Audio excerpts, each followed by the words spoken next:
Hello everyone, thank you for joining us for a very important meeting today. We have a summit about interfaith and we have gathered a number of speakers who belong to different faith and different walks of life. The topic is injustice in Palestine and Gaza. We have representatives of Islamic Society of Belleville. We have representative of multiple speakers of different churches within the community, and we have representative of Jewish community and Muslim community who will share their thoughts and their views on this very important and often neglected subject of Palestine and Gaza. Please stay with us. Hopefully that will be informative for you. Thank you. Good afternoon, everyone, and thank you very much for joining here. As you have seen a little bit of our initial video, so the purpose of this gathering here is to just bring people from different faith so they can share their thoughts and their views and reflection on peace and justice, basically, and specifically what's going on in Palestine and Gaza. So we have a lineup of great scholars and religious leaders of their respective faith. I'm going to ask everyone to have their seat here in the order they will be appear. So I'll ask Brother Hakeem to come here first. So if you can start from here, go from here. And Mr. Frank Hebert.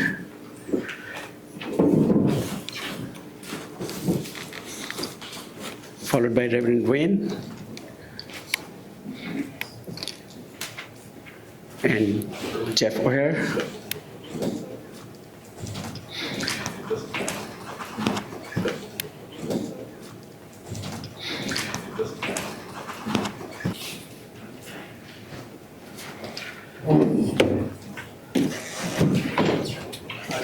Followed by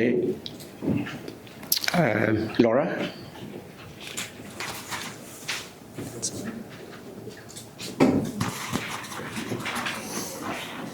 Aslim, can you come here, please? Can you fix this? Here. Come here. Can you move this here real quick? Yeah, move this here. The whole thing. All right, sorry about that. Do we have... All right, so Brother Khalil. Oh, sorry, he's not here yet. He will be here later. All right, so these are our speakers. They represent their respective schools of thought. Brother Hakeem will be from Islamic Center of Belleville. He is also the president of the Islamic Society of Belleville, and he's also our imam. And I'm going to call him as the first speaker, and he is going to share his thoughts on the subject. Brother Hakeem, please come here.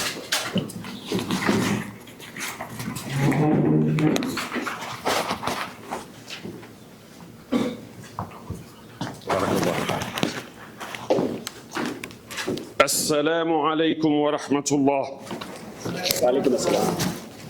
Peace be upon you. I'm going to say one verse from the Quran. يقول تعالى من قتل نفسا بغير نفس أو فساد في الأرض فكأنما قتل الناس جميعا ومن أحياها فكأنما أحيا الناس جميعا. Allah Jalla Jalaluhu tells us in Al-Quran Al-Kareem, whoever kills a person, it's as if he killed all mankind. Imagine, brothers and sisters, guests. And whoever saves a person, it's as if he saved all mankind. Allah did not say whoever saves a Muslim, did not say whoever saves a Jew, did not say whoever saves a Buddhist, an atheist. It doesn't matter who you are. Yet, today, we look in Gaza, and I get very emotional about Gaza. And we should all get very emotional about Gaza. The tally, unfortunately we call it a tally, because every single day, children, babies, women, old men, never mind. The Zionists will tell you we are democratic, we have no discrimination. In killing, I give them that. They have no discrimination. Babies, children, people in hospitals, injured people in hospitals, subhanallah, are being carpet bombed.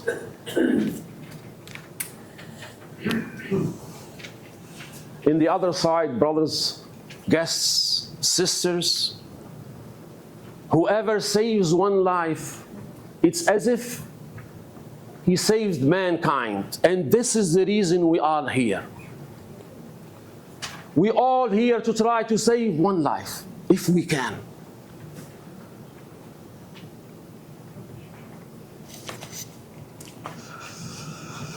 Our Prophet sallallahu alayhi wasallam, may Allah's peace be upon him, he says, this is narrated by a Sahabi, his name is Anas. He lived with the Prophet for a long time.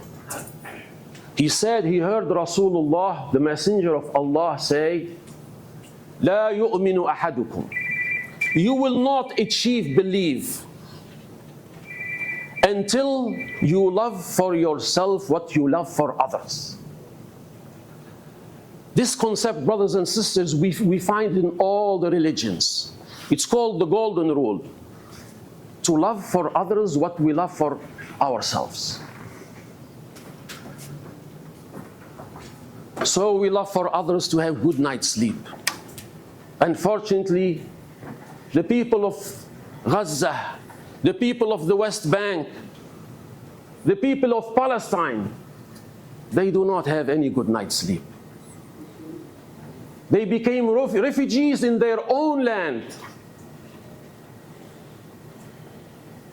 We like to have a good meal. They are hungry.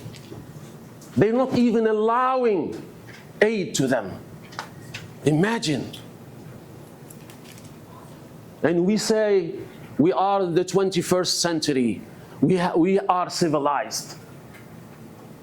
Brothers and sisters, guests, these are actually barbaric actions. You don't even allow food, drink. We love to have prosper life. We love to see our children go to school, have good jobs. The people in Gaza, their kids are being killed, amputated. I only mentioned that 50,000. That's the dead. Nobody talks about the victims, the people that don't have limbs, the people that lost their sight, the people that cannot speak from the horror.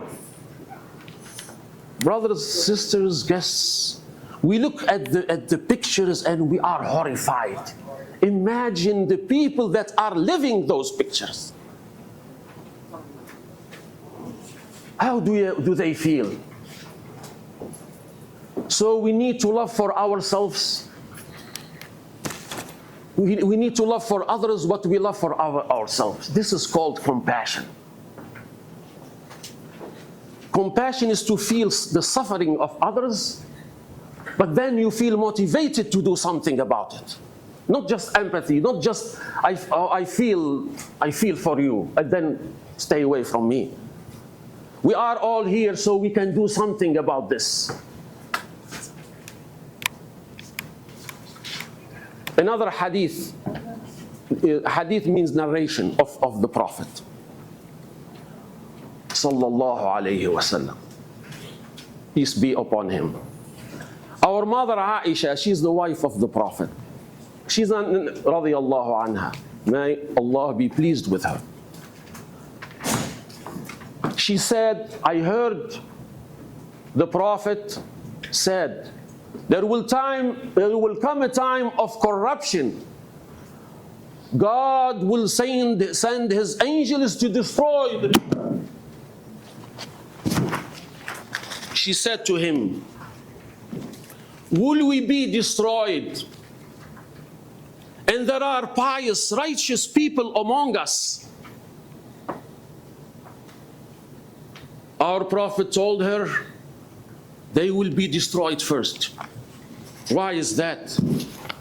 Because they saw injustice, they did not do nothing about it. They will be destroyed first. They saw transgression, oppression, they did not do nothing about it. There is no gray zone. There is no this gray zone that we can just sit. We are good people. We have to act.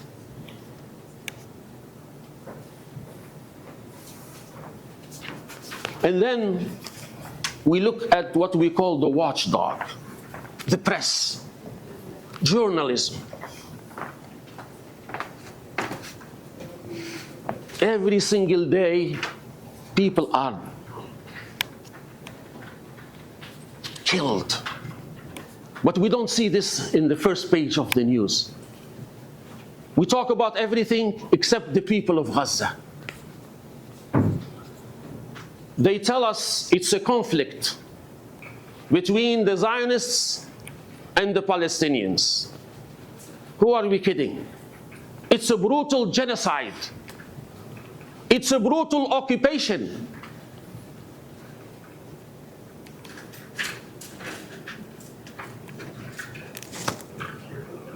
They tell us it's war. Well, in war you need two sides at least that somewhat equal to call it a war. Unfortunately, even the whole world is helping this genocide. All the Western nations, even Muslim nations, they're turning the blind eye. We have a fictitious story. I'll finish this with this fictitious story. It's like a joke. An American hiker was hiking somewhere in the United States, and he saw a mountain lion attacking a girl. So he went, he killed the mountain lion, he saved the girl. The news came next day, an American hero saved a girl. He said, well, I'm not American, I'm a foreigner. The news came along and said, a foreigner hero saved a little girl. They said, I would like to tell you something. I am a Muslim.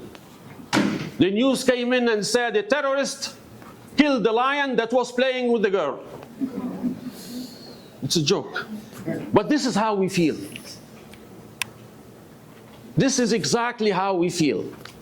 We will be called terrorists. We will be called anti-Semitic. Imagine, brothers and sisters and guests, I can stand up anywhere, anytime, any one of you, criticize Trudeau, criticize Poilievre, criticize the Singh. No problem. I have the freedom, but try to criticize the Zionists.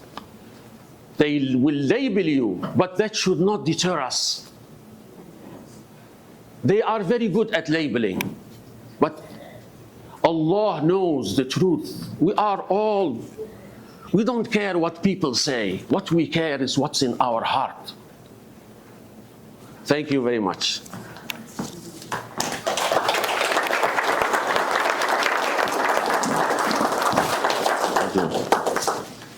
Oh, impressive.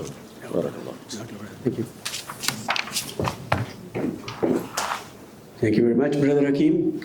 A Muslim perspective on the region and atrocities, a compassionate message of justice, peace, and freedom.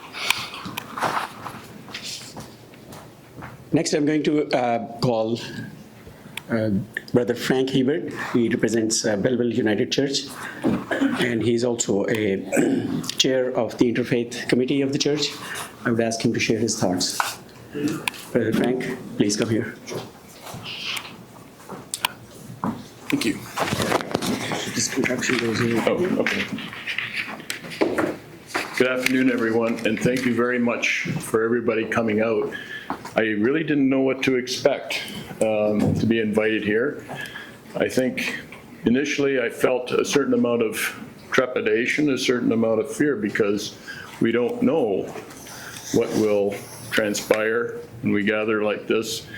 And I must say that I'm very much heartened by the turnout and by the concerns that are coming out here today. It was interesting to hear some reference to scripture here, and I thought, what would I think of in that vein? And some words from the prophet Micah from the Hebrew scriptures came to mind. What does the Lord require of you but to do justice, to love kindness, and to walk humbly with your God? And I think that's very much in line with all the values and the attitudes that I discern here today. I think I'm from Bridge Street United Church here in Belleville, and we've certainly acquired a certain amount of notoriety over the last few years, and certainly haven't won a lot of popularity contests by any means. But nevertheless, it is part of our ethos, and sometimes we do the things that are not terribly popular, but certainly we wish to strive for justice in our communities and around the world. We don't have a specific position on the Palestinian situation. Our denomination certainly has, and it goes back many, many years. One of the things that happened, a lot of people don't realize that among the Palestinian people, there are communities of Christians. And back in 2009, an organization called Kairos Palestine issued a document appealing to their worldwide brothers and sisters for help. And that help was in the form of consumer activism, specifically boycott, divestment, and sanctions. In response to that, the United Church adopted a position that would encourage member congregations to look at possible boycotts, and they identified specific products that were at that time produced within the occupied territories for profit, and they suggested that people boycott these products wherever they were sold, and also organize it either through their congregations or do it individually. Either would be fine. And so that was done at that time and followed. I don't think they actually pursued other elements of divestment or sanctions specifically, but at least it was a start. Later on, I was a little bit dismayed when in 2015 or 2016, the Liberal government identified and adopted a motion in Parliament that said any kind of boycott activity would be labeled anti-Semitic, getting back to the previous speaker's reference to how labeling is going on. And also any criticism of Israeli policy would be deemed anti-Semitic. I think that label, I would agree, is something we should reject. I think that it misuses that term and it robs it of meaning, because there are places where it does happen, and we really have to understand that a lot better. And I think we need to pursue that appropriately. Certainly the denomination, the United Church, has evolved its policy statements and its positions, and right now it certainly continues to encourage anything to do with BDS activism on the part of its congregations or its individual congregants. It also has, in fact, identified the policies that have been followed as apartheid, and encourages allyship with apartheid communities, and also with the international community at large to register what's happening as crime against humanity, and to have these crimes investigated and prosecuted once people are able to do so. I can't really say more about the turmoil being experienced by people. But we have to start working together. I'm encouraged to be here and to receive the ideas of people. I met Laura earlier on because I was concerned about any missing voices that might be here, that should be here and are not here, and certainly trying to gain some understanding from the Jewish community and a Jewish perspective is paramount amongst all the other voices that could be here. So thank you very much for listening, and I'm happy to turn it over to other speakers now.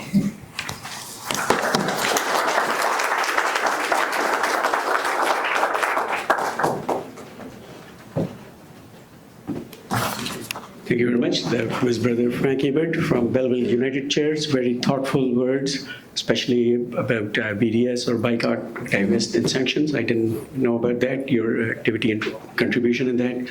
Everyone should be aware of that and should do what you can. Next, I'm going to invite our speaker from Presbyterian Church from Toronto, Cleston Beer. Not even close. Reverend Wayne is here.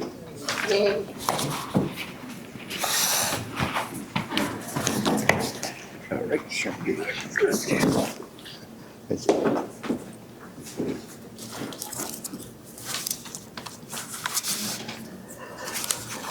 And that's okay.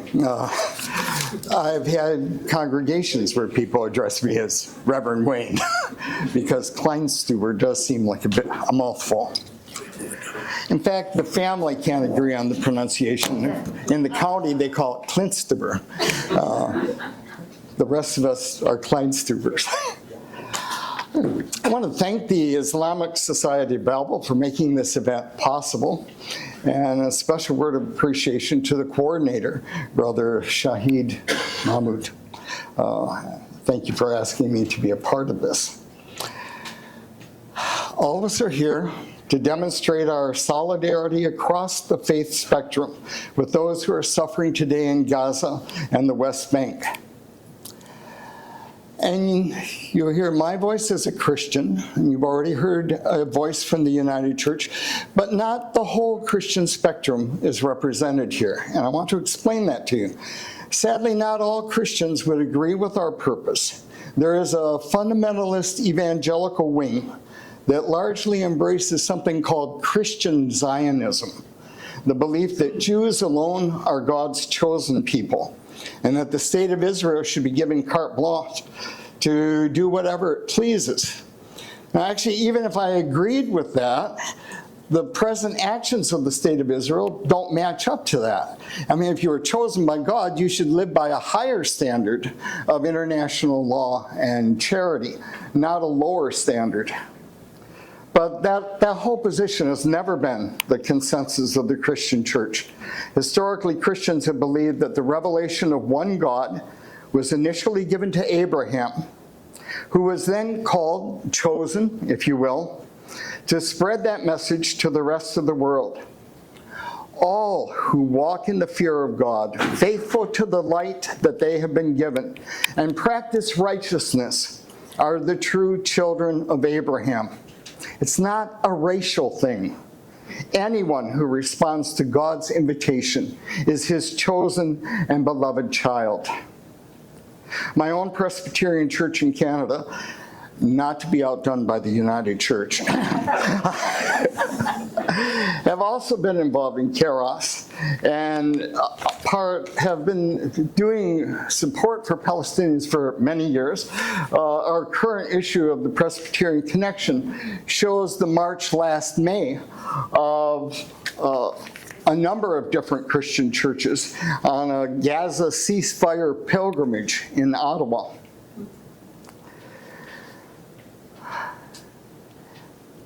And I wish that I could say that that made a big, huge difference and that our gathering here will make a big difference, but you know better. And that's my concern about gatherings like this, that we come together, we share our sentiments of peace and goodwill, and then we feel like we've done our duty and we part, and nothing has changed. Pious sentiments for peace do not in themselves create peace.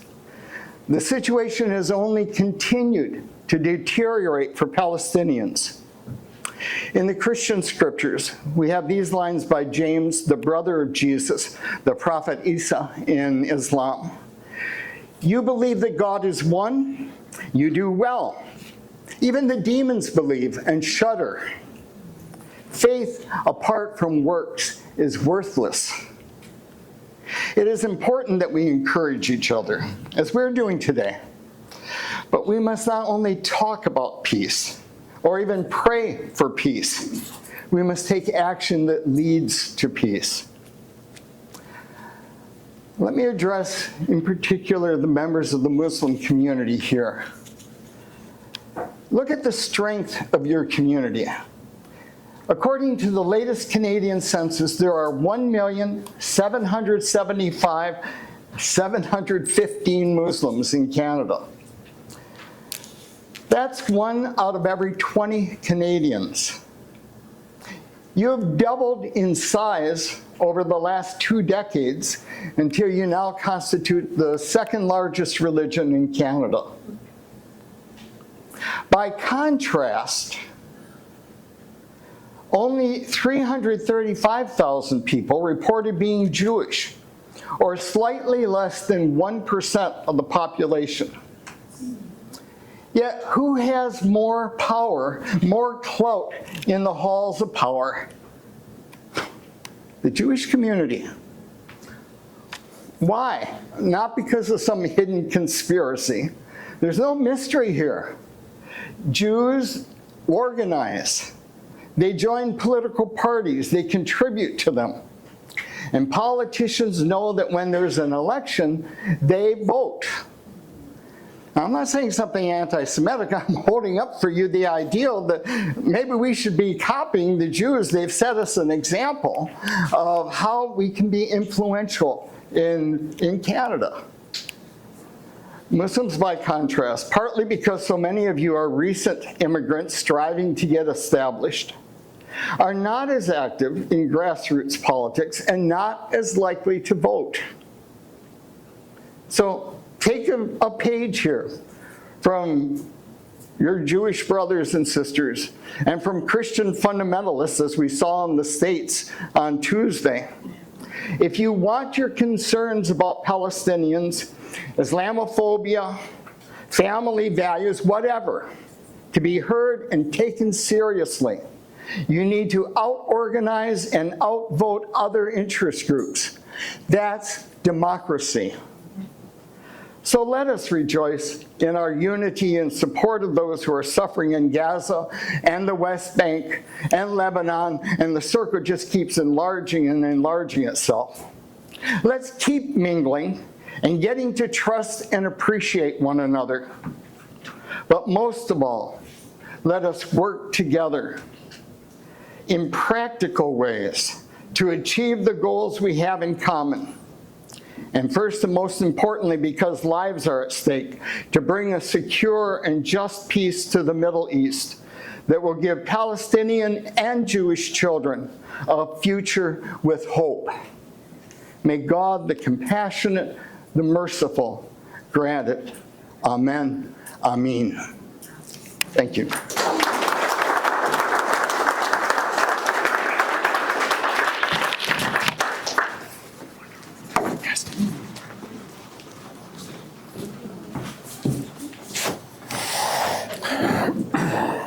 We must not just talk about peace, we must act on peace. These are wonderful words from Reverend Wayne, and thank you very much for sharing your thoughtful insight about the community, especially about the Muslim community. And we never met before, but these are my words exactly that I share with my own community and Muslim community as well, that you must learn from others, unite, and know what you can do and contribute in the society. You cannot just sit there passively.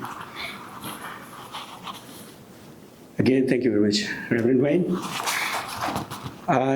Next, we have Christchurch Angelical of Belleville, and Reverend Jeff O'Hare will be here to share his views. Reverend, please take mic.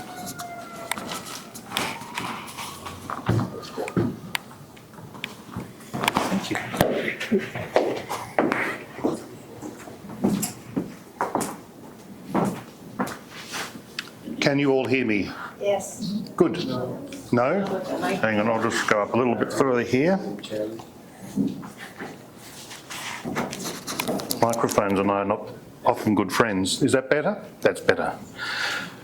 I've been in Canada now for 7 years, and I had a interesting experience a few weeks ago. I travelled back to Australia for the first time since I left there in 2017. I'm a permanent resident of Canada at the moment, and I'd never used my permanent residence card, but I know that my permanent residency is valid until the end of my passport in 2028. And I got to Hong Kong Airport to get on the plane to fly back to Toronto, and I discovered as I handed my permanent resident card over that the card had expired. So I was not allowed to get on the plane to come back to Canada. So the woman said to me, well, perhaps you should just go back to Australia. Well, the problem was, I didn't have any money. I had nowhere to live in Australia. I'd left there 7 years ago, and my life has moved on, and my home, my dogs, children, husband, and everything else, my work is here in Belleville and Carrying Place. So we flew to New York 6 days later at quite considerable expense, hired a car, drove to Watertown, where a friend drove across the border, packed us into the car, and we drove across the border at the Thousand Island crossing. As we got there, the border control man said, Mr. O'Hare, can I have your permanent residence card, please? And I said, well, here it is, but I'm afraid it's expired. Now, this says good things about Canada. So he said, oh, Jeffrey. He said, why? And I said, because I haven't travelled out of Canada since I arrived here. I've never looked at the card, and I can't understand why a card would expire when it's still got 3 years to go. And he said, good point. He said, do you want to be in Canada? And I said, more than life itself. And so he said, well, you better get in there. And we drove through the border. The whole incident took 2 minutes. So I'm now an applicant for citizenship. The great problem that we have, I believe, is the great problem of indifference, and it's been explained, I think, very well so far by 3 speakers. Indifference in terms of our ignorance to the depth and the breadth of the problem, our indifference to our brothers and sisters of other faiths, our indifference to religiosity, which of course is a growing issue across the world. As a Christian priest, I know that I now have entered into an era where we live in a post-Christian era. And the rise of immigration and the moving of people of different faiths across the world, for me, has actually enhanced and deepened my understanding of God in a very complex and modern world that causes us to think deeply about our relationships and our connections back to, of course, Abraham, and our journeys through culture and history and time to bring us here to this room. I feel guilty about the fact that I've been here for 7 years and that this is the first time that I've been in this building. I drive past it a couple of times a day. And I share with all of you and my brothers here and sisters the horror that is taking place in Palestine. I know when I travelled to Israel back in 2009, I was equally as horrified to find the enormous indifference towards Palestinians, whether they be Muslim or Christian. I went to Bethlehem, much against the advice of the tour company that I had gone to Israel with. In fact, he didn't want to even let us go. and we had decided as a group that we wanted to be there. We had to go through a checkpoint, through that awful, tall, concrete wall, because let's put them out of sight, as it were, I found horrific. And what we found on the other side in that district was enormous hospitality and generosity and love in that community. And I think that when we talk about being proactive, today is a symbol and a proactive statement right here and now because of this gathering.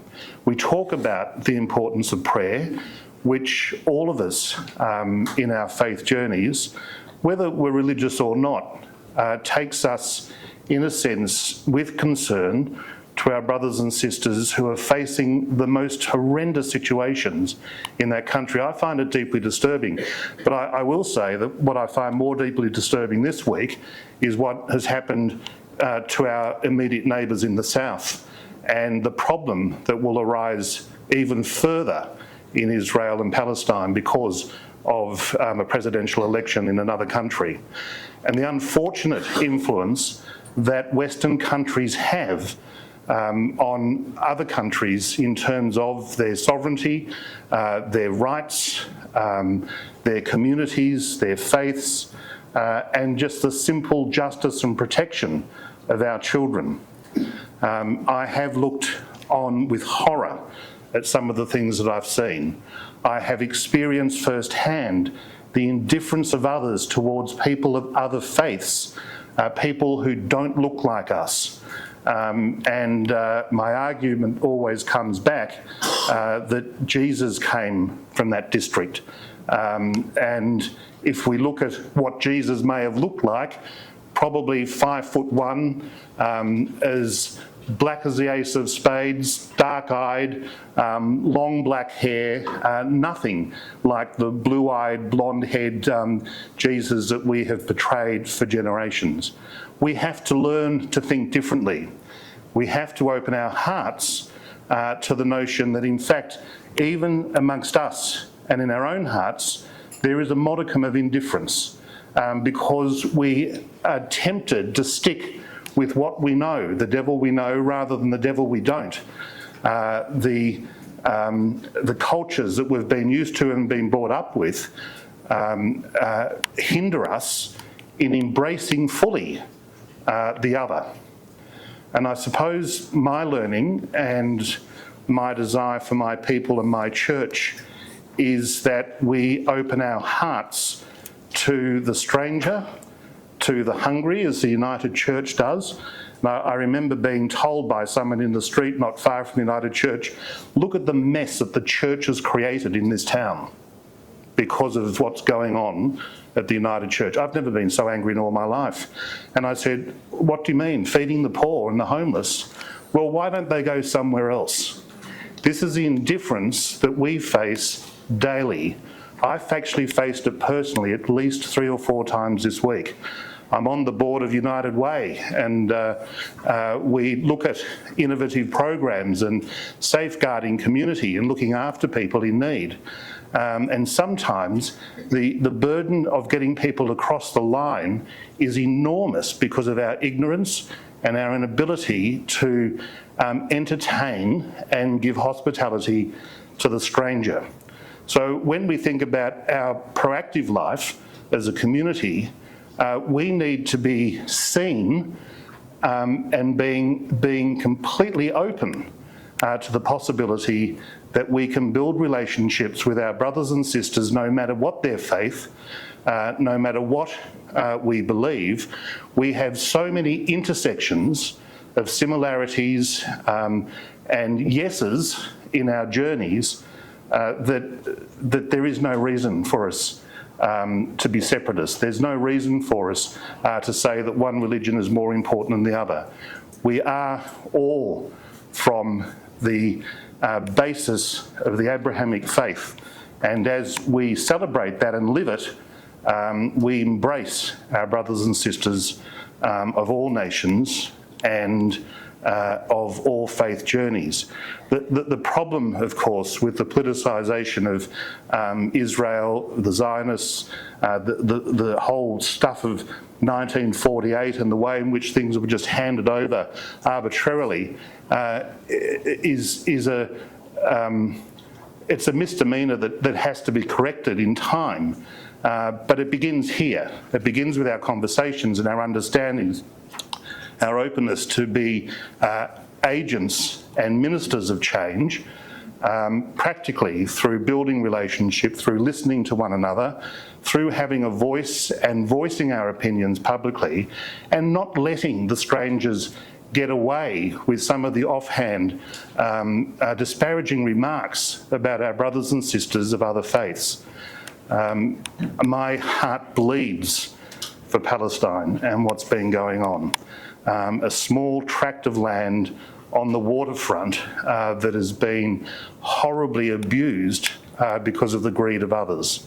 And as we look on and see that happening, we are called to weep.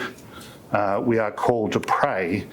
And largely, of course, we are called to have a voice that says that enough is enough, because this is not life-giving for anybody. Thank you.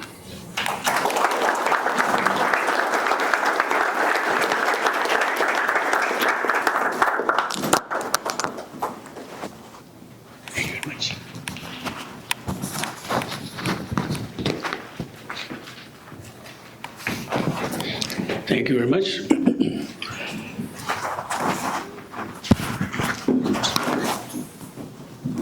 That was Brother Jeffrey, and very sad story about the immigration. Sorry about that. And I wish I could count every time I heard, "Go back to your country," and I had a quarter for that. I would have about 50 cents. I don't hear that much. Great place to be here, and friendly people, and loving, caring, and open-minded. And that's what the message of Brother O'Hare is. Open up your heart to indifference. And injustice has been done to the people of Palestine in 1948, and that injustice has to be corrected. And first step is education. And that's why we're here, partly to get some education. And thank you for your insightful details about the mission and your views on this. Next, I'm going to make some changes in the order of the speakers due to some necessity. My next speaker is a representative of Jewish community, and she is being here to speak about the views as a common Jewish person from their own perspective as a community member. She's also a representative of a small group of people who protest at Bell and Nov9th Street. We call them Belleville for Justice and Peace. So please welcome Laura Sky.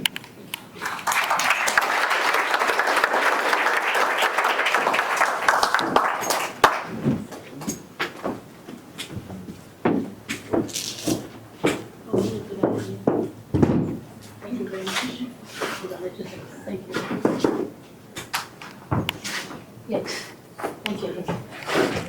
Thank you, sir. Wait, I can put it on here. How's that? You can hear me? So I have to say, sorry, can you make it louder? Yeah. How's that? Can you hear me now? Yes. All right, I'll try and remember to talk loudly. How's that? Better. So it is wonderful to see you here today. This is so moving for all of us who've been at that cold corner of Bell in front, but also we wanted so much today to reach out to the Belleville community, and you've made that real. It's very, very amazing, and it's quite wonderful. We didn't know whether to expect 10 people or 100 people, and here you all are. This is really excellent. Okay. Now, I have to tell you that I actually shouldn't be sitting here today as a representative of the Jewish faith. I am Jewish, but But my mother and grandmother would get a real chuckle out of thinking of me as a representative of Jewishness, because I do my best. But I was raised in a secular environment, and with all due respect, we didn't have God in our lives. We didn't have the synagogue in our lives. We had very strong values, and I would describe those values as we really believed in human rights, we believed in justice. And I was born, you can tell by the white hair, just as the Holocaust ended. And the Holocaust and the hideousness, the unimaginable torture, death, was at our dinner table every night. I know that sounds like a bit of an exaggeration, but at our dinner table, we talked about human rights, we talked about oppression, we talked about that level of experience and existence in the world. Okay. Can I ask you to hold this? Thank you very much. As you can see, I'm a kind of a high-maintenance person. So my grandmother and mother would think this was pretty funny, me representing the Jewish community, but this is what happened. Shahid and I, we really did our best to find people from the Jewish community who would sit with us today and who would represent the terrible dilemmas, the experience of being Jewish in the world in the face of what's happening in Gaza. And I have to say, we were not successful. I'm it. And we weren't successful at first. Sharon. Workworth is in the room. I have to say that at first I felt like maybe I had failed. Maybe I didn't issue the right invitations. Maybe I wasn't persistent enough. Maybe I wasn't clear enough. All of that is possible. Maybe I wasn't. Maybe Shahid did his best and it just didn't work. But then I thought, I know very, very clearly about the caution, the risk, the fear that some Jewish people experience in expressing our deep anguish, our deep conflict about the aggression of the State of Israel against the Palestinians. Hold on. And their discomfort, the discomfort of the Jewish people who wouldn't sit at this table, it informs their absence. Now, I'm not special in that regard, but I am compelled to take this seat. Now, I have to tell you, I'm not a Jewish scholar. I can't speak to the religious practices or the laws of the Jewish faith. I didn't learn them. I did learn wonderful things at our family dinner tables, but I didn't learn that level of Jewishness. We talked a lot about the moral and ethical values of Jewish life, especially coming out of the Holocaust. We didn't lose any family member or close friend in the Holocaust, but we lost everything. The loss wasn't attached to a particular person or a particular relationship, it was attached to a people. And following Jewish tradition, Hasidic tradition, I was taught something. I was taught to ask questions. And I was taught to analyze the answers, and that has been a gift that has lasted me my whole life.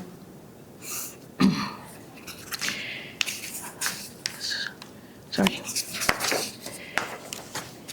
Now, I have to say that my Jewish family did not teach me as a Jewish woman, as a Jewish person, to capture and destroy innocent people in our own homes, be they Israeli or Palestinian. I was not taught to trap displaced people in their occupied lands, only to bomb them in those very places. This was not my experience of Jewishness. My family did not teach me to lie, to manipulate public opinion, to cover up these crimes against humanity. I was not taught that. My family did not teach me that bombing hospitals, schools, and starving families was justifiable. I was taught to stand strong against those crimes. The strongest lesson I was taught came out of the learnings provided by the horrors of the Holocaust. If you witness injustice, you cannot claim silence. You must act. That is our responsibility, still and forever. I'm here today in this seat in front of you all because of that command. In a way, you could say, our duty to act in the face of injustice, our duty to act, it's what we would call the 11th commandment. I think we would probably all agree that the Hamas attacks on October 7th were beyond words. Children were killed, innocent people were destroyed. This horror cannot be justified. But tragically, those inhuman acts now sustain Israel's revenge. My Jewishness did not include revenge. How can we demand a halt to that retribution? How can we put a stop to Israel's lies, their justification for this annihilation? I knew that I could not do nothing. Even in my secular life, that would be considered a sin. So I had to reach beyond that idea of community, the Jewish community, which was supporting the acts of the State of Israel. And I had to find a community where we live. I joined Independent Jewish Voices, which is a big organization. We live in Campbellford. And as a Jewish woman, it's been an amazing experience. As a woman, as a person taking action, it's been an amazing experience. We vigil every Sunday afternoon, advocating for the end of the suffering and the killing of Palestinian people. So one afternoon, I declared my Jewishness, right? And the group only extended already its welcome. I've made friends here today, and we stand in solidarity. We have some differing opinions. My husband and I have slightly different opinions about how we analyze what's happening, but basically, we know this for certain. We oppose genocide. I've also discovered, nice to know, groups in Peterborough, groups in Kingston. In Peterborough, actually, we formed a group of Jewish people who are supporting the Palestinians and calling for an end to this terrible genocide. So there's hope in this region. There's action. There's things you can do. Now, I'm going to say a brief word about genocide because one of my previous speakers referred to that. This is not a war between Palestinians and the State of Israel. A war is usually a situation where you have people who are equally armed, who have, this is not a war. It's not simply an armed conflict between Palestinian families that include innocent children and babies and grandparents. We have witnessed people being burned to death, Palestinian people being burned to death in hospitals. We've witnessed the bombing of schools, of hospitals. We know that medical people have been arrested, tortured, and some of them have been killed. We know that UN people who are charged with bringing humanitarian aid have been killed. This is, in my experience of Jewishness, unimaginable. How can we ever, ever, ever justify this? There's no justification. And I have to say, the other thing that really makes me crazy is the lies. It's the lies. You see them on television. So we bombed this hospital because there were Hamas people hidden in the basement. We bombed this school because it was full of Hamas people. Here's a row of weapons that we found. It kind of reminds me of, this is a really extreme example, but in families where there's experiences of abuse, there's always a structure that denies and lies. And the lying alone makes me feel crazy. I yell at the television a lot, but that's not quite enough. So this is, in Peterborough one evening, we were standing in vigil. We were almost done. And these two young men appeared. They were Israeli men. They were wearing shirts that showed that they were part of an Israeli organization.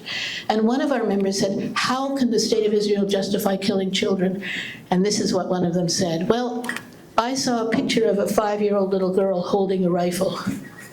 And in his mind, this justified the killing of children. It just, I don't know where to go with that, except to know that it's the wrongest of wrong. And let me speak to the question of anti-Semitism. Some Jewish people would call me, us, anti-Semitic. But I know this. I am a strong Jewish woman, but I do feel shame. I do feel shame that the state of Israel, in our name, is perpetrating genocide. And I often am in despair. I ask myself, what does it mean to be Jewish at this time? Well, I know for sure that I refuse revenge, and I cannot be silent. As a Jewish woman, I have to admit, and this sounds weird because we're safe here in a way. We're so far from those killing fields. But I have to say, I feel deeply, deeply traumatized. There are days where I feel overwhelmed by grief and rage, by death and destruction perpetrated in my name. My Jewish life refuses authoritarianism. My Jewish life refuses the tyranny of theocracy, whether Jewish, Muslim, fundamentalist Christian, or whatever form of religious oppression and domination. My Jewish life embraces justice, and it embraces the lives of all faiths. And you know what? We're not alone.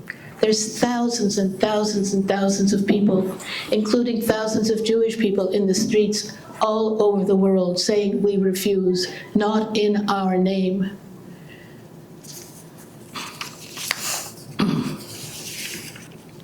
And yet every attempt is made by the state of Israel, by conservative forces in our neighborhoods, in our cities, to cast us as anti-Semitic. We refuse. We refuse. We stand for justice, we stand for peace, and we stand for an end to this genocide.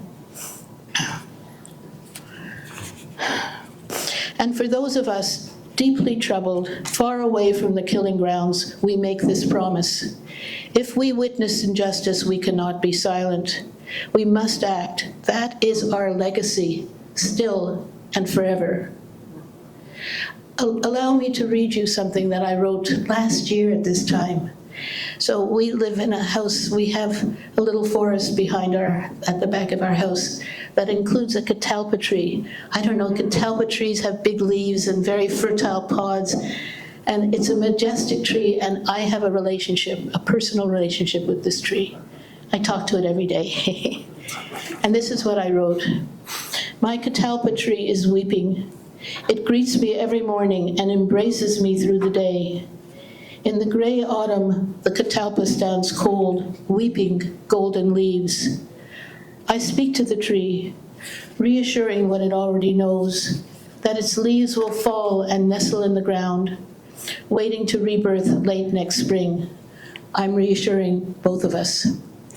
Now, every morning, including this morning, I sit with the tree and I mourn with tears that I cannot weep. For me, each catalpa tear represents a killed child, a suffering child, so far away in Gaza, so close to my own grieving heart. I feel helpless. My dry tears may make no difference to the Palestinian families whose grief is bottomless. All of us are the families of those children, Jews, Muslims, Christians, people of every faith the world over. We are the witnesses of this genocide. As Jewish witnesses, we say, not in our name. This is not a slogan, it's a promise. Thank you.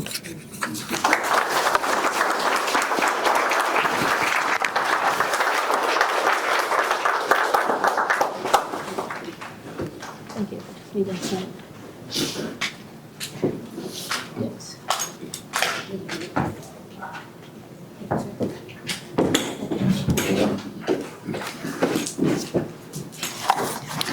Thank you very much, Laura. Deep, profound words from Laura. If we witness injustice, we cannot claim silence. We must act. And the voices from the Jewish community, the atrocities and injustice happening must not be done in our name. Hi, my name is Sharon Brickman, and I'm active in the protest. I'd just like to say that I've been active in the protest against the occupation since 1990 with an Israeli group called Women in Black. So that's over 30 years. Just wanted to point out, put a name to some of the groups that are in the Jewish community. There are so many, and sometimes I don't think other groups are aware.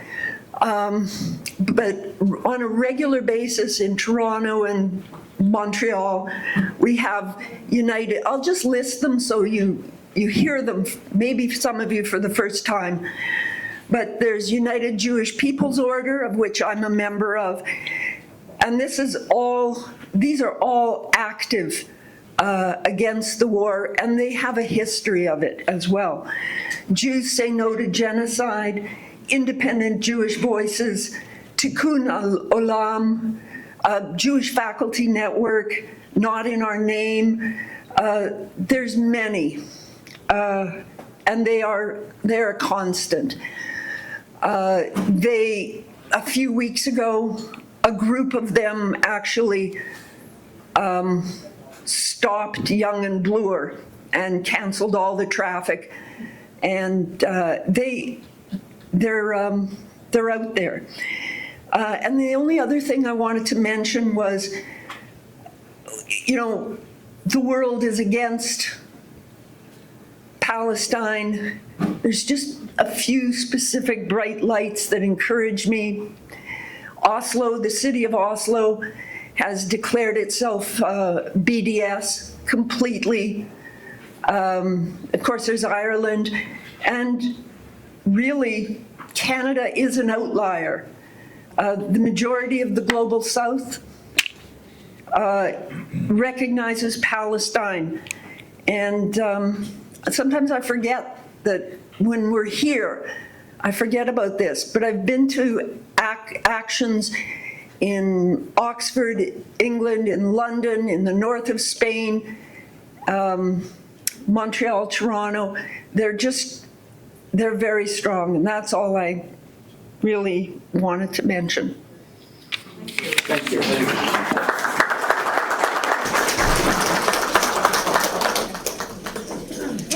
Continuing on with our next speaker, he is going to be representing the community, like Muslim community in general, and Belleville Islamic Society members in particular.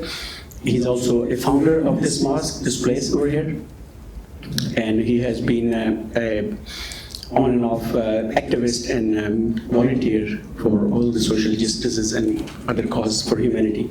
I welcome Brother Khalil Rahman.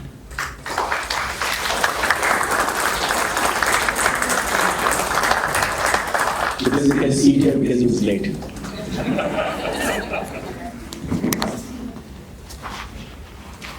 Assalamu alaikum, brothers and sisters, and most of you know my face. I have been in Belleville from 1997. Why I landed in Belleville, I tell you a small thing. That's nothing to do with me. A lot of people ask me questions that I was working in Saudi Arabia and I landed. When the plane was landing, I just left Saudi Arabia and it was an 18-hour flight. And in those days, now there's a direct flight for some peoples. So the temperature there was plus 50. So I was thinking I was living in a hell, even I'm a Muslim. So my speech will be not on the paper, so please, if I say something, it hurts somebody. Pure Canadian feeling, excuse me. So when I was landing in the airport, it was in those days, it was early, I believe it was November, and the pilot said very gladly, the local temperature is -11. And I wish you a happy welcome in Canada. I look, I say, I was told as a Muslim scholar that hell will be very cold. Well, I left one hell. What the hell I'm coming here for? But my family background, I'll tell you a little bit, because that will tell you that how the people and personalities in the world work. My family lives in Australia. My wife's family lives in Norway. Thank God nobody lived together. And my sisters lives in England because we don't get along very well. So these are the differences which we are created. So I came to Belleville, and on the third day I decided, oh, what a boring city is this. There is no Asian restaurant, there is nothing here. So I decided, I called my company, which is, I used to work for Loblaws, I called them that, by profession, I'm a legal drug dealer, mean pharmacist. So I called my company, I said, enough is enough, I need to go back. So anyway, they promised me for 3 years, and that was 1997, and I'm standing in front of you. And I have more hair than any woman sitting in this room. Don't be offended, but see what happened. Belleville is a very diverse, I feel it, that's my feeling. Sometimes we got some little bit here and there skirmishes. But the tolerance we talk from Australia to, and I travel in between that different countries, I believe that Canada is the best country to live. And we should be proud of this country. We should bring over differences on the side, but see the positivity, even though we have a shortcoming. Excuse any liberals and excuse any other parties. So why we are here today? That's a fundamental question. I just drive with the speed of 130 to be here with my fellow citizens and with me. No OPP here anyway. So please, some people have to, you're recording, sorry. But I admitted, so it's that I did admit on the oath, so forgive. So I didn't break any traffic light, but anyway, on 401 at least. So I was brought up in a Christian school. Even our last Prime Minister, which is in jail, and my dear brother is fighting hard to get him out of the jail, I don't know. He does hire an expensive lawyer, yet not. So his name is Imran Khan. So why I brought the person Imran Khan in this whole spectrum? What he has to do with us? Because I was brought up with the Trinity Methodist school.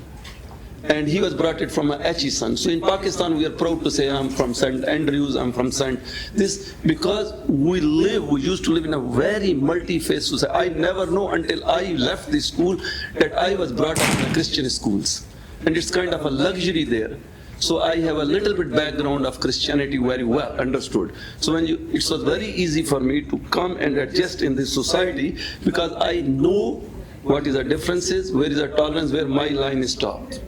Now we come to the main point, that why we are here is the reason we have a common goal to bring and talk about the justice. That in Islam, as a Muslim by faith, the least thing you can do is to talk. If you couldn't do anything, you do monetary help, social help, physical help, but this is the least thing you can do, that you talk about injustice, regardless of the Muslims. Any group which is suffering with the injustice, regardless of their religion, regardless of their gender, regardless of their race, Islam does not allow anybody to take a sword in any sense, under certain condition, and go and be quiet for that there's the injustice going on. I have a AC, I have a beautiful house in Belleville, I care less about the people. We're all human beings. If somebody is suffering socially or anything, whatever we can help, we should do that. Our community here is a broad spectrum. Mostly they're inclined toward technology, like IT, which is my fellows come, and the doctors and the pharmacists are the most we represent. And then there are a few people in the other businesses. So as a society, what I say, that Belleville is a very diverse among also the Muslims.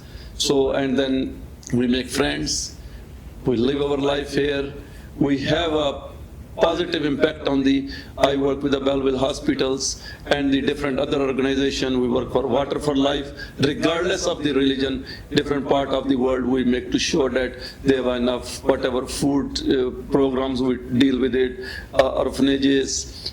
So it's a social, and that brings me to this here, and we got this place. As all of you know, that this was a church, and I'm very proud to say that they gave it to us on very easy installment, and later on we were able to hold it under our own society name. But this place where we are sitting is a church. And it was also used for some social events, which we do in our way. Also still that legacy is continued. All my friends, we are here, and I appreciate everybody who took a time, especially on weekend, and come here. This one. While the religion bring lot of negative fruits if we have differences, but same religion bound us together, because our common goal, if it is the same, regardless of what you are, what you believe in, if our common goal is same, that we all believe here for what? For justice, social peace, and coherence.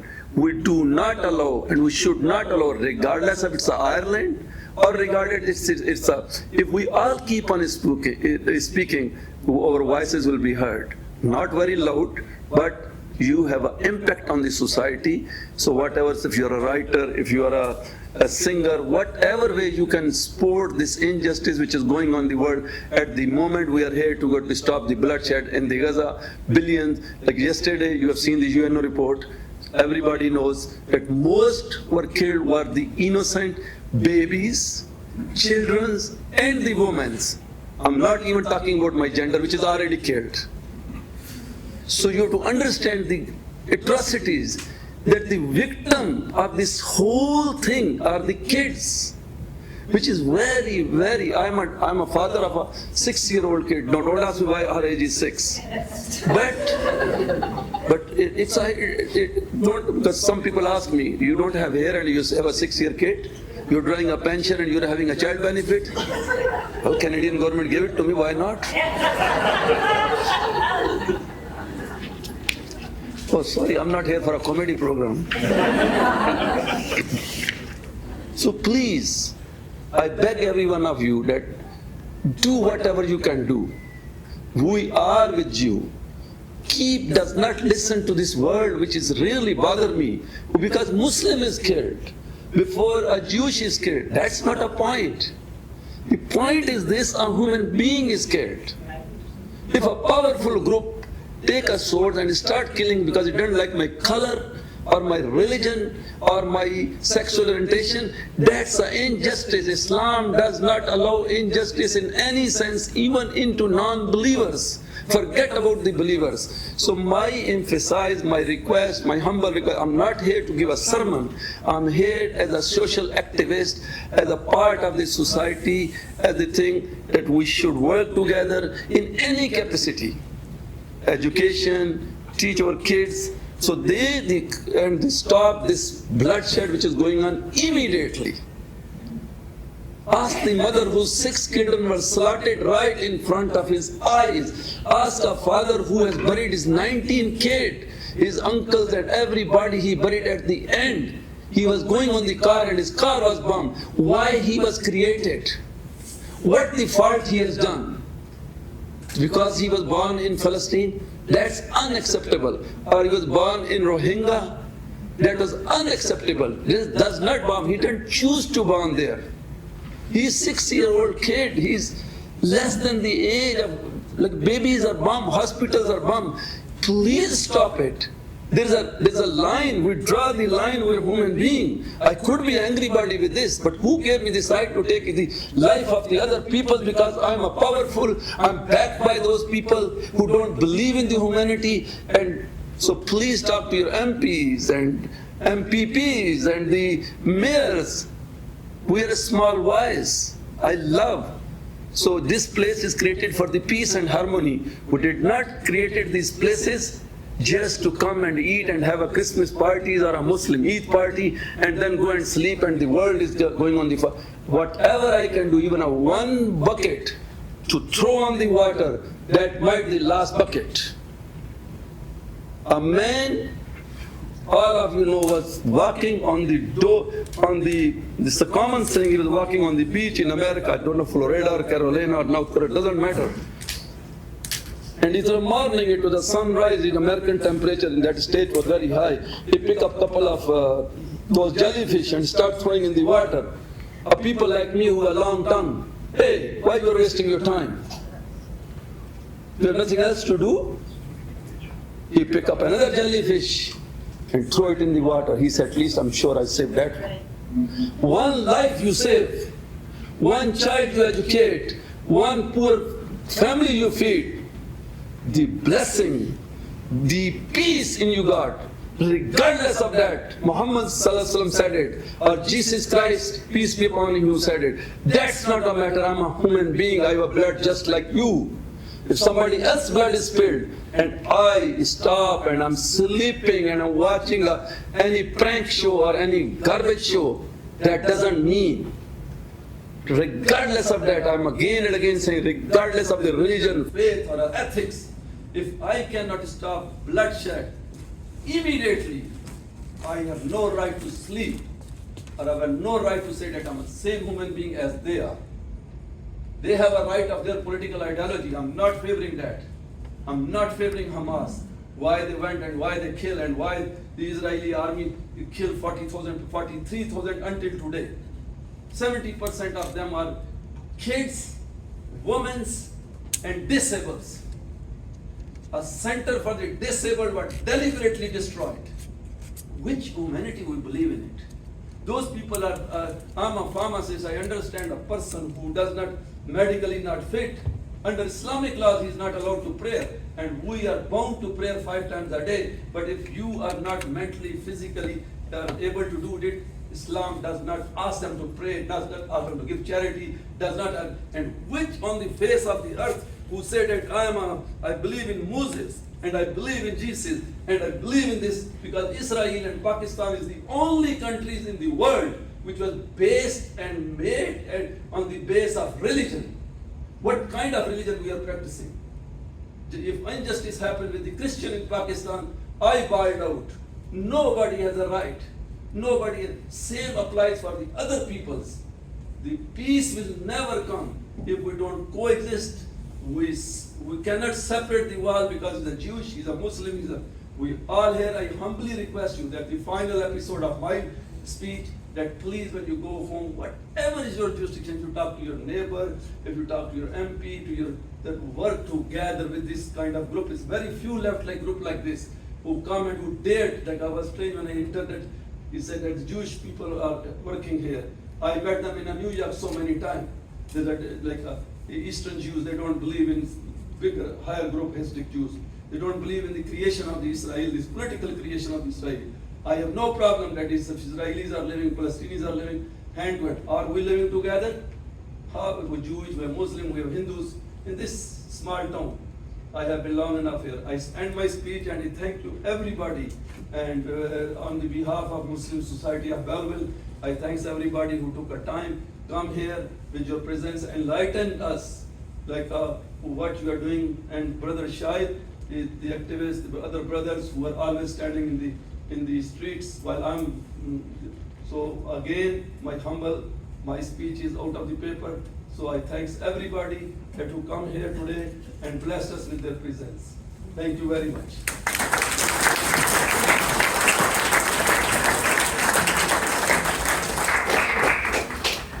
All right, so with that, we come to a question and answer session. So anyone, so our speakers are just spooked. But please, if you have any question, not hard ones, just raise your hand. I'll bring the mic to you and we'll have those answered. Any questions?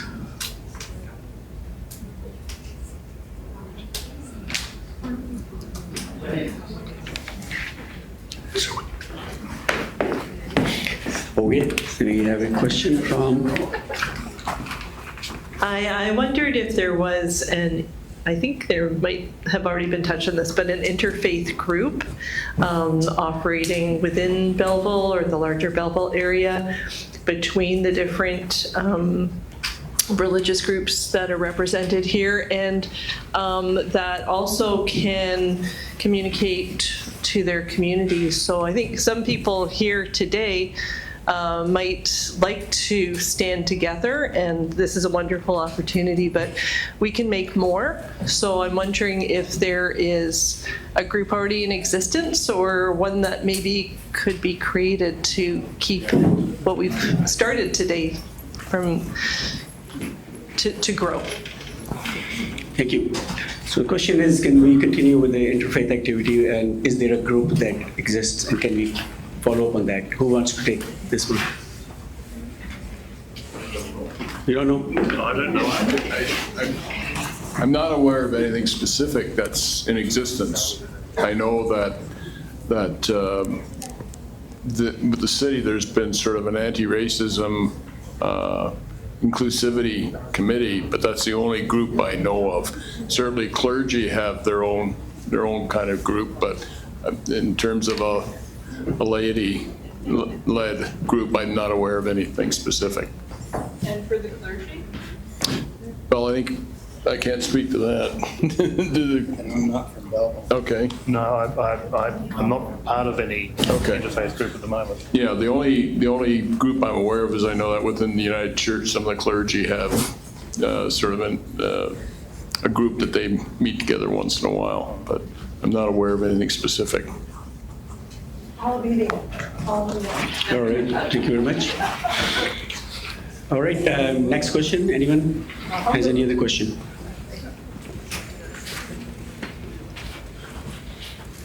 All right, so here are two questions. Let's go to the back first.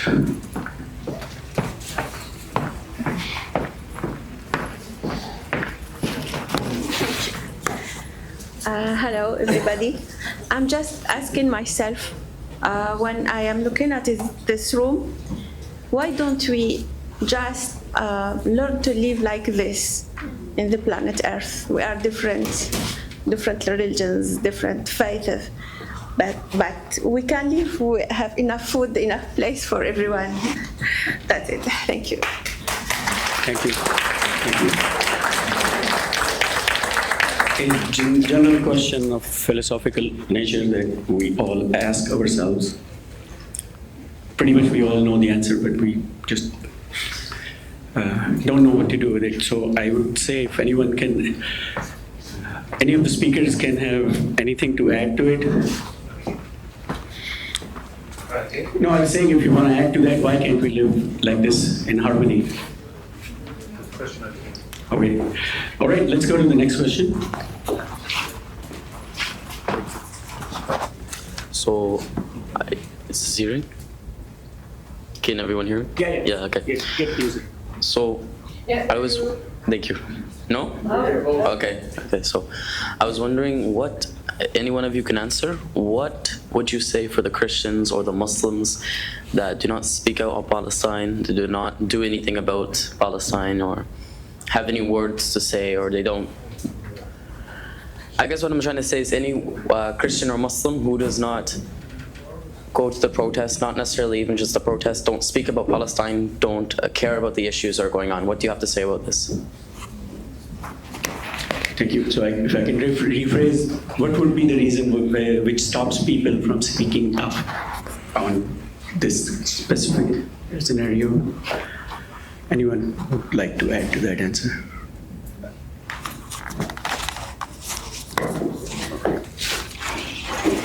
I think a lot of that has to do with, well, firstly, complacency, that we're not engaging what's really happening in the world. We don't want to know about it. I remember my uncle fought in Malaya in the Second World War, and he came back to Australia at the end of it, and he actually had contracted malaria, and quite severely. And coming home from work one night, he was going up the main steps at Flinders Street Station, which is the big railway station in Melbourne, and he collapsed. And I think he still had, I think then they still wore their sort of day uniforms. People kicked him and accused him of being a drunk. And when he started telling people why he had collapsed, their response was, "We don't want to hear it. We don't want to know what you went through." And Australians were told not to think about it or tell people. At the end of Vietnam, it was so bad that the Australians had disowned the soldiers so much that when I can't even believe I'm telling this story. When the planes landed with the Australian soldiers on it, they taxied the planes down to the other end of the runway and let them out through the airport security gates rather than let them come through the terminal, because people were there to protest and to harm them. That's how awful we can be to one another. But I think also the other problem is it's ignorance. It's a lack of knowledge and a lack of understanding this stuff between Hamas and Zionists and Israel and all these things. We don't really fully understand it, so therefore we avoid it.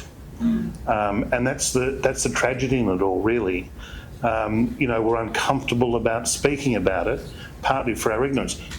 In the presidential election, Trump made the comment, I love uneducated people.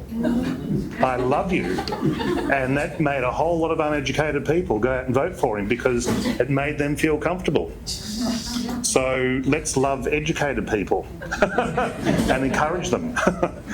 Thanks. I can't really speak on the behalf of the entire Native community because we need a chief to allow this, but there were some issues and she could not show up. And I just want to tell a few points and say that if there's anyone, is there any, sorry about that. Is there any natives in the room, or quickly? Anyone? I just want to say that it is upon every native person to stand with Palestine, because we are in the native, not only their beliefs and religion, but as just a person, we believe that we are protectors of earth, and that anyone who faces oppression, we have to stand by the oppressed, right? And I guess just being like, we are a part of history right now, okay? So we see what happens in the Holocaust. This is almost identical. And this is the same thing. America and Israel do these things, like Britain and everything. We have all been colonized. So this land is also stolen land. Palestine is also gonna be stolen land. It's being occupied right now. Wait until, if we don't act soon, if we don't act quick, it's gonna end up like this. And our culture is gonna be destroyed. The native culture is being suppressed still. Even if people don't see that, it still is. So the Palestinian culture, soon enough, if we don't speak out about it, if we don't take action, which is something we need to do, it will be gone, right? Their culture, their language, right? Everything, it's gonna be gone. So we need to take action and remember that you're a part of history, right? You need to remember that you are special. These voices, of course, Laura is gone and the other person is gone, but these small voices will be shared, not only in Belleville, not only Ontario, not only in Canada, but I see it being shared all over the world. Because this small voice is gonna be a voice for their own, that's why it's an interfaith seminar. Their voice will be shared as if it's their people. That is, yeah. Thank you very much. Thank you, Slim, for your thoughtful words. Okay, so our speakers have to leave. I apologize, we ran over time. So finally, I'd like to thank everybody, especially our speakers who used this opportunity and made time available for us to talk and share their thoughts. A big hand to all the speakers.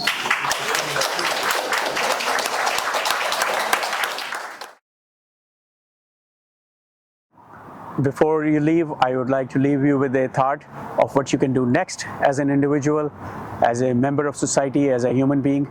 There is a lot of things that are within your powers. There is a lot of things that you can do as an individual person. First and foremost, you need to educate yourself. There's lots of misinformation going on. There is lots of false news going on. It is very important to stay up to date with accurate and correct information, and education is your best option. I encourage everyone to educate yourself, find reliable sources of information, learn the truth, and learn what is happening in the real context of the background. Once you educate yourself, educate your children, educate your peers, and your members of your network and community, and spread the word. Second most important thing you can do is to use the power of your words. You write to your MPs and MPPs, you write to your local council members, You write to the Prime Minister about the injustice going on in Palestine and Gaza, about the genocide going on. Write them about the arms that are being supplied and contributed by Canada, the government of Canada, and their involvement in supporting and funding those weapons. There are causes of a movement to ban or boycott the products and corporations that are directly or indirectly supporting genocide. There is a movement called BDS, boycott, divest, and sanctions. I encourage everyone to be part of that, get involved with that, learn about it, and take action. Second thing is use your money in a productive way. Use your money in a ways that will help the humanity. If you want to fund an organization, there is a UNRWA organization that is constantly on the ground that are funding and helping people, providing them food and shelter, and providing them basic necessities of the life that they're missing. And that's pretty much it. That is the beginning of what you can do. And if you want to raise your voice, join a protest nearby. We have a weekly protest in Belleville at Bell Boulevard and North Front Street, 1:30 to 3:30. You're welcome to bring your own flag or a sign, or we can provide you one, and you can stand with us, sharing your voice with everyone. Thank you very much. Hope this session was informative for you.